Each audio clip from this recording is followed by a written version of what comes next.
ဟေးအောင်တွေဒီရင်ကတဲရောက်တယ်ဆိုတာတကယ်လား တဲရောတော့မတူငါတော့ဘိုက်ဟာလို့တဲရော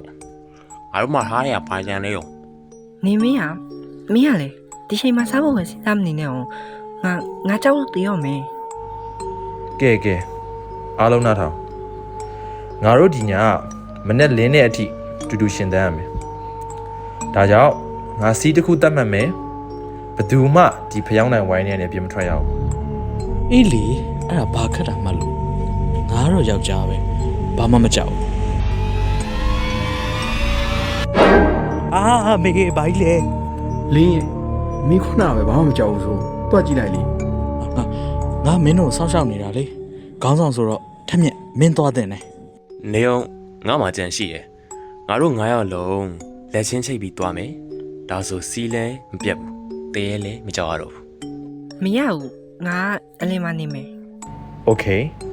အစီအစဉ်ကဒီလိုထက်မြက်ကခြေစုံຫນွေဦးကဒုတိယငါကတတိယလင်းရင်ကစတုထနေမင်းကနောက်ဆုံး တယောက်ငါခေါလာကိုင်းနေတရေ ဟေ့ရောအဲ့ဒါငါလက်လီမင်းကိုမကြံခဲ့အောင်ကင်ထားတာ ဟေးအောင်လေငါလက်ကိုဘယ်သူကင်ထားရတော့အေးဆက်ဆက်ကြီးနဲ့ ငါကင်ထားတာလေငါအေးလို့လက်တွေတုံနေတာ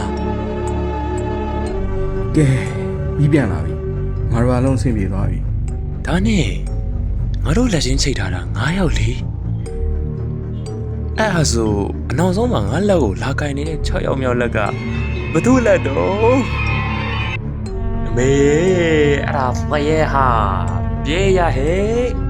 နောက်ကြတဲ့ချက်တော့တက်စပောက်ပဲဟေ့